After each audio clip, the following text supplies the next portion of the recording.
Hello Jiang, क्या आप वापस आ गई? अच्छा अच्छा ठीक है, कक्षा सम्मेलन में मिलते हैं।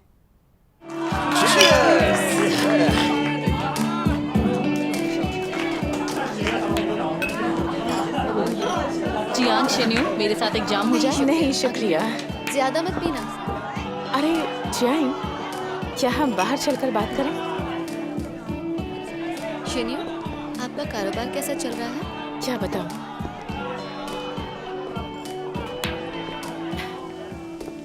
पिछले कई बरस के कारोबार के बारे में एक साथ सब कुछ बता पाना वाकई मुश्किल है। पहले तो हमने ईमानदारी से कारोबार करने की कोशिश हेलो की। शिन्यू। हेलो। हाय। लेकिन दिन भर काम करके भी कुछ नहीं मिल रहा था और नकली माल बेचने वाले लोगों को बेवकूफ बनाकर खूब कमा रहे थे। और तब हमें लगा कि दुनिया सचमुच बुरी जगह है। हाँ, वो तो है। बिना छल कपट के कारोबार करना नामुमकिन है।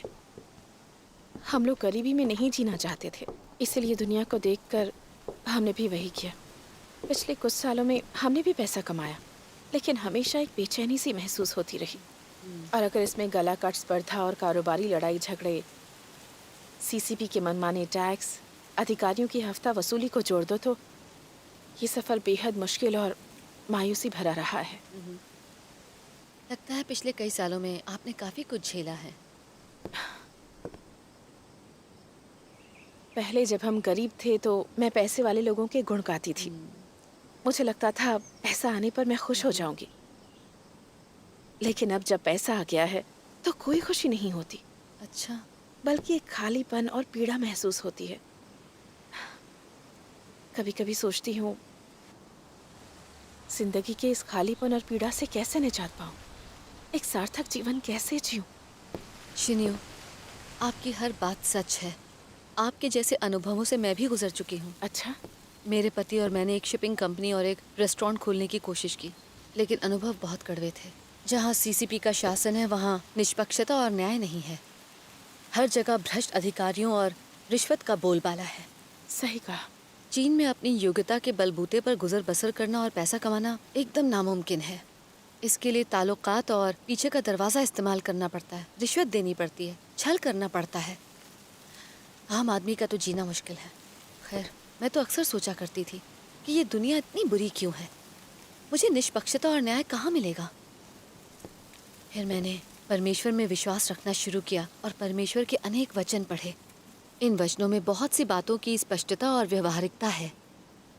मुझे कुछ सत्य समझ में आया और धीरे धीरे मैं इंसानों की इस दुनिया में चीज़ों को समझने लगी।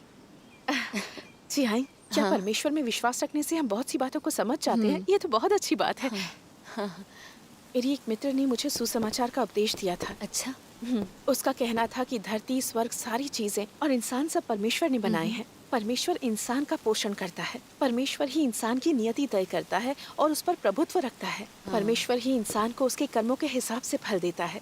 उन वचनों को सुनकर मुझे लगा कि वचन तो अद्भुत हैं। मुझे परमेश्वर में विश्वास करने की इच्छा हुई, लेकिन मैं कारोबार में व्यस्त रहती थी, इसलिए सोचा बाद में ध्यान दूंगी। पर आपने मुझसे पहले ये शुरू कर दिया।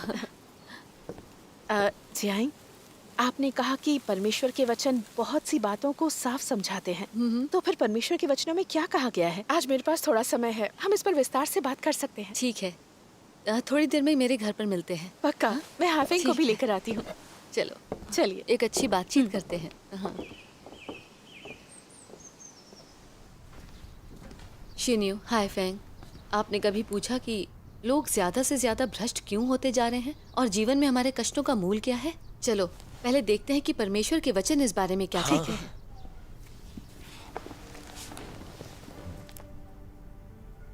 आदम और हव्वा, जिन्हें परमेश्वर के द्वारा आदि में बनाया गया था, वे पवित्र थे। दूसरे शब्दों में, जब वे अदन की वाटिका में थे तब वे पवित्र थे और उनमें कोई अशुद्धता नहीं थी। वे यहोवा के प्रति निष्ठावान भी थे और यहोवा को धोखा देने के विषय में कुछ नहीं जानते थे। ऐसा इसलिए था क्योंकि उनमें शैतान के प्रभाव का विघ्न नहीं था, उनमें शैतान का जहर नहीं था और वे सभी मानव जाति में सबसे अधिक शुद्ध थे। वे अदन की वाटिका में रहते थे। वे हर प्रकार की गंदगी से दूर थे। वे शरीर की इच्छाओं के कब्जे में नहीं थे और वे यहोवा का आदर करते थे।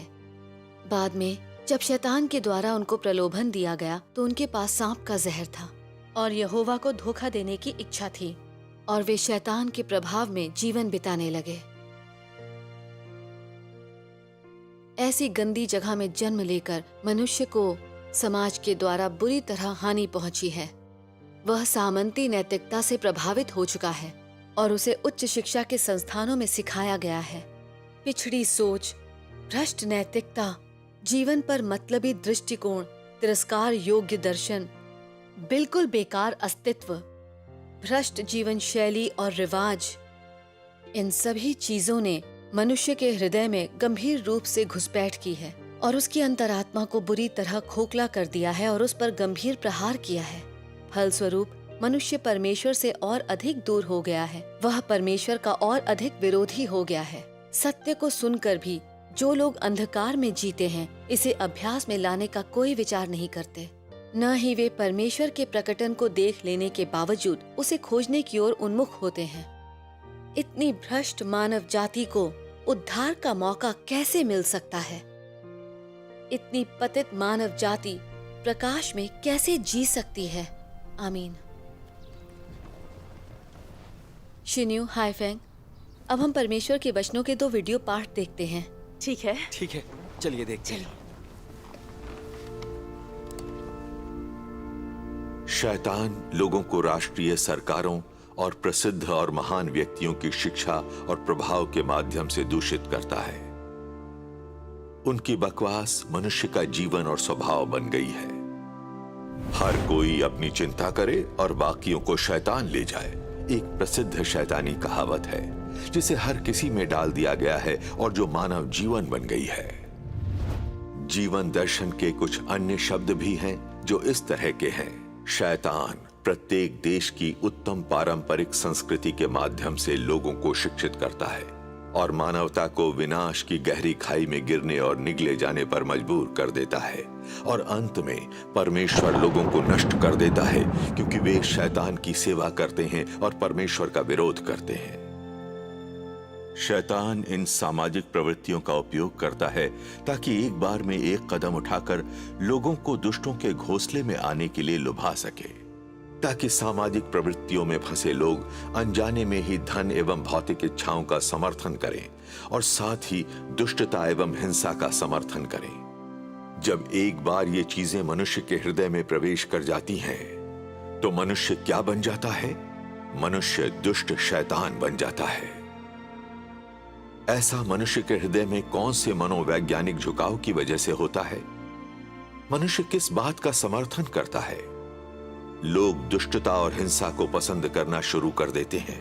वे खूबसूरती या अच्छाई को पसंद नहीं करते हैं और शांति को तो बिल्कुल भी पसंद नहीं करते हैं।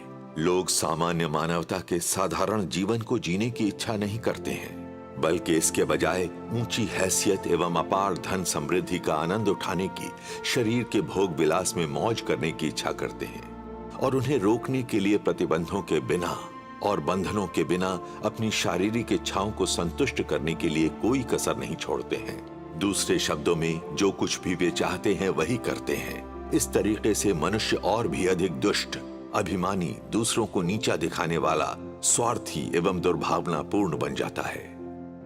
लोगों के बीच अब और कोई स्नेह नहीं रह गया है। परिवार के सदस्यों के बीच अब और कोई प्रेम नहीं रह गया है। रिश्तेदारों एवं मित्रों के बीच में अब और कोई तालमेल नहीं रह गया है। मानवीय रिश्ते हिंसा से भरे हुए हो गए हैं। हर एक व्यक्ति अपने साथी मनुष्यों के बीच रहने के लिए हिंसक तरीकों का उपयोग करना चाहता है। वे हिंसा का उपयोग करके अपनी आजीविका कमाने लगते हैं। वे हिंसा का उपयोग करके अपने पद को प्राप्त कर लेते हैं और अपने लाभों को प्राप्त करते हैं। और वे हिंसा एवं बुरे तरीकों का उपयोग करके जो कुछ भी चाहते हैं वह करते हैं। क्या ऐसी मानवता भयावह नहीं है? वाह, ये वचन कितने व्यवहारिक हैं। सही बात है। हमारा समाज ऐसा ही है। अपने स्वार्थ और पैसे के लिए लोग एक दूसरे को धोखा देते हैं, एक दूसरे का इस्तेमाल करते हैं। सही हाँ। बात है। इन वचनों में हमारे समाज में फैला अंधकार साफ तौर पर दिखता है।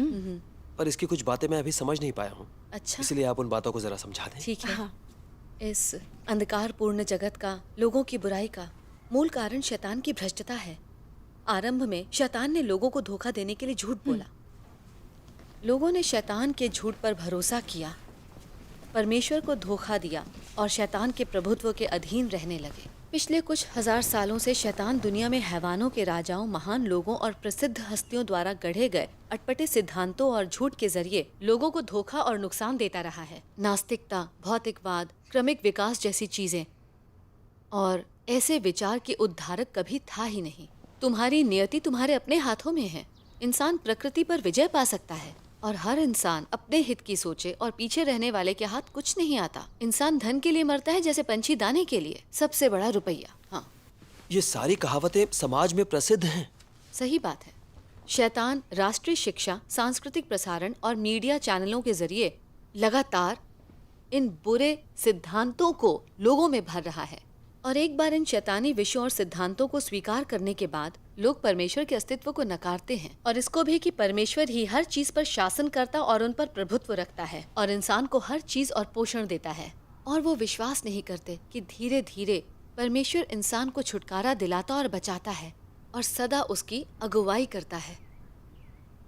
इंसान परमेश्वर की ओर से आए सत्य से घृणा करता है, परमेश्वर के उद्धार को नकारता है और शैतान के सिद्धांत और तर्क के भरोसे जीता है, जो उसे और भी भ्रष्ट और बुरा इंसान बना देते हैं।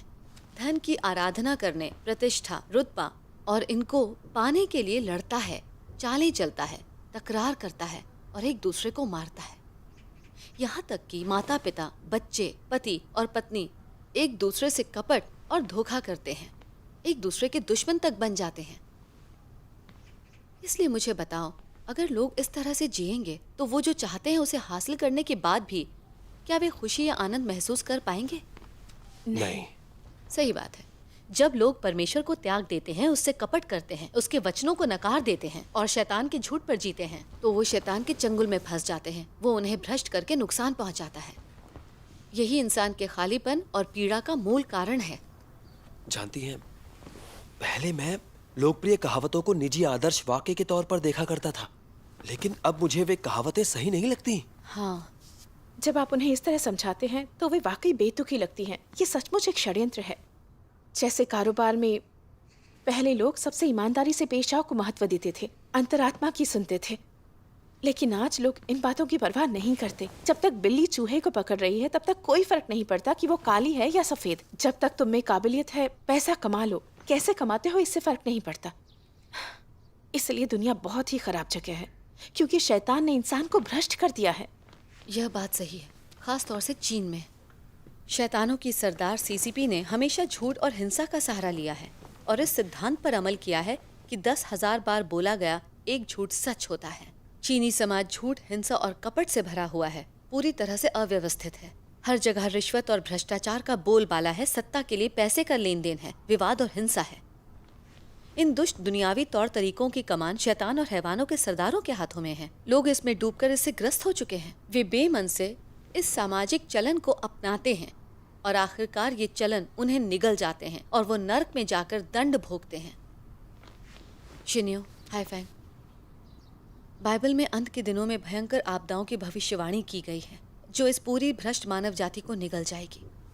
अब हम अंत के दिनों में हैं और परमेश्वर इंसानों के बीच सत्य व्यक्त करने और उन्हें बचाने के लिए आया है। परमेश्वर के वचन इंसान के सामने मानव जाति को बचाने के लिए परमेश्वर की प्रबंधन योजना के रहस्यों और जीवन के रहस्यों का खुलासा करते हैं और ये भी उजागर करते हैं कि किस तरह शैतान इंसान को भ्रष्ट करता है और किस तरह परमेश्वर इंसान को बचाता है। इंसान को कौन सी सबसे सार्थक बात का पालन करना चाहिए, इंसान का अंत क्या है, उसका गंतव्य क्या है, और भी बहुत सारी बातें हैं। अगर हम परमेश्वर के अधिक वचनों को पढ़ते हैं तो हम सत्य को समझकर शैतान द्वारा इंसान की भ्रष्टता के असली चेहरे को देख सकते हैं।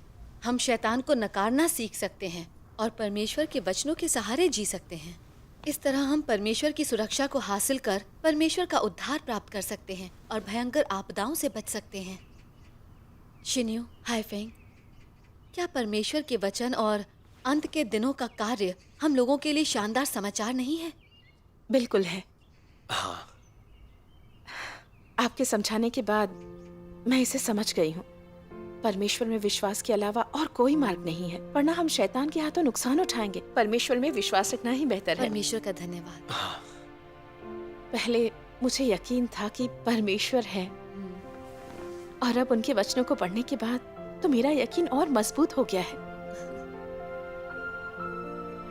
परमेश्वर इंसान को कष्टों से निजात दिला सकता है, उन्हें प्रकाश मिला सकता है। अब तो विश्वास करना ही पड़ेगा। परमेश्वर का धन्यवाद, ये तो अच्छी खबर है। हाँ, विश्वास के बिना हम दूसरी चीजों में कितना भी आनंद क्यों ना ले, हमारा दिल खाली ही रहेगा। परमेश्वर में विश्वास रखना अच्छी बात भी है। ये तो परमेश्वर का कमाल हो धन्यवाद। गया। जी आई, क्या आप परमेश्वर के वचनों की किताब पढ़ रही थी? हाँ,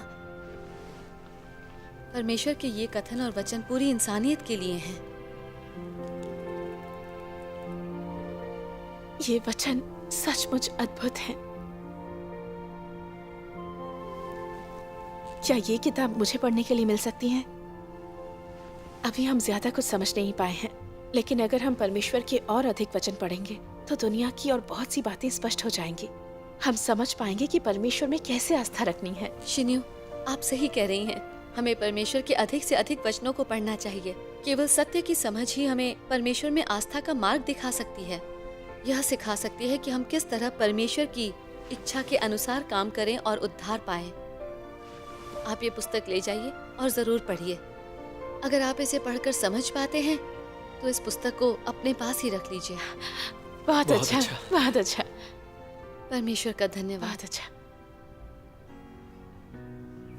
परमेश्वर के वचनों में आपको परमेश्वर के कार्य के 3 चरणों के रहस्य मिलेंगे। हे ईश्वर, अपने दिल की बातें बताना चाहती हूँ तुम्हें। तुम्हारे वचनों से खुले द्वार, दिल के सुनी वाणी तुम्हारी। झरने की तरह देते पोषण दिल को सच्चे वचन तुम्हारे। तुम्हारे वचन याद करके चमकता, खुश होता, चैन मिलता दिल को मेरे। तुम्हारे वचनों पर अमल कर समझी सत्य में। वचनों में तुम्हारी धार्मिकता, पवित्रता और सच्चे प्रेम को देख। हाल ही में भाई बहनों के साथ बैठकों में मैंने देखा है कैसे वो नेक इंसान बनने की कोशिश कर रहे हैं।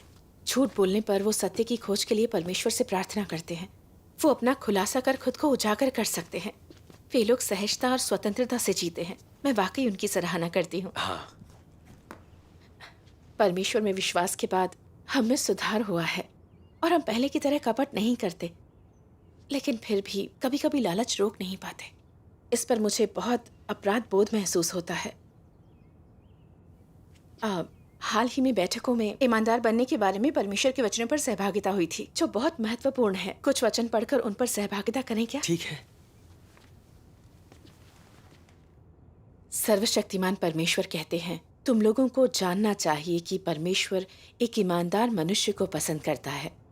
परमेश्वर के पास निष्ठा का सार है और इसलिए उसके वचन पर हमेशा भरोसा किया जा सकता है। इसके अतिरिक्त उसके कार्य दोष रहित और निर्विवाद हैं। यही कारण है कि परमेश्वर उन लोगों को पसंद करता है जो उसके साथ पूरी तरह से ईमानदार हैं। ईमानदारी का अर्थ है अपना हृदय परमेश्वर को अर्पित करना, किसी भी चीज में उससे ढकोसला नहीं करना, सभी चीजों में उसके प्रति निष्कपट होना, सत्य को कभी नहीं छुपाना, कभी ऐसा कार्य नहीं करना जो ऊंचे लोगों को धोखा दे और नीचे वालों को भ्रम में डाले, और कभी भी ऐसा काम नहीं करना जो केवल परमेश्वर की चापलूसी करने के लिए किया जाता है। संक्षेप में, ईमानदार होने का अर्थ है अपने कार्यों और वचनों में अशुद्धता से परहेज करना और ना तो परमेश्वर को और ना ही मनुष्य को धोखा देना। एक सामान्य इंसान की तरह व्यवहार करना, सुसंगति से बोलना है। हाँ का अर्थ हाँ, नहीं का अर्थ नहीं है। तथ्यों के प्रति सच्चे रहो और उचित तरीके से बोलो। कपट मत करो, झूठ मत बोलो। मेरे राज्य को उन लोगों की जरूरत है जो ईमानदार हैं, पाखंडी और धोखेबाज नहीं हैं। क्या सच्चे और ईमानदार लोग दुनिया में अलोकप्रिय नहीं हैं? मैं ठीक विपरीत हूँ। ईमानदार लोगों का मेरे पास आना स्वीकार्य है। इस तरह के व्यक्ति से मुझे प्रसन्नता होती है। मुझे इस तरह के व्यक्ति की जरूरत भी है। ठीक यही तो मेरी धार्मिकता है। अंत में किसी व्यक्ति का भाग्य कैसे तय होता है, यह इस बात पर निर्भर करता है कि उसके पास एक ईमानदार और रक्तम हृदय है या नहीं, और उसके पास एक शुद्ध आत्मा है कि नहीं। यदि तुम कोई ऐसे व्यक्ति हो जो अत्यधिक बेईमान है, जिसके पास दुर्भावनापूर्ण हृदय है, और कोई ऐसे व्यक्ति हो जिसकी आत्मा अशुद्ध है, तो तुम्हारे भाग्य का अभिलेख निश्चित रूप से ऐसी जगह में है जहां मनुष्य को दंड दिया जाता है। यदि तुम अत्यधिक ईमानदार होने का दावा करते हो, मगर कभी भी सत्य के अनुसार कार्य करने या सत्य का एक भी वचन बोलने में सक्षम नहीं होते हो, तो क्या तुम तब भी परमेश्वर से पुरस्कृत किए जाने की प्रतीक्षा करते हो? क्या तुम तब भी परमेश्वर से आशा करते हो कि वह तुम्हें अपनी आंखों के तारे के समान माने? क्या यह सोचने का हास्यास्पद तरीका नहीं है? तुम सभी बातों में परमेश्वर को धोखा देते हो। तो परमेश्वर का घर तुम जैसे किसी को कैसे जगह दे सकता है जिसके हाथ अशुद्ध है? परमेश्वर के वचनों की सहभागिता के बाद मैंने खुद को बहुत ज्यादा दोषी महसूस किया, खास तौर से जब मैंने ये हिस्सा पढ़ा। तुम लोगों को जानना चाहिए कि परमेश्वर एक ईमानदार मनुष्य को पसंद करता है। परमेश्वर के पास निष्ठा का सार है और इसीलिए उसके वचन पर हमेशा भरोसा किया जा सकता है। इसके अतिरिक्त उसका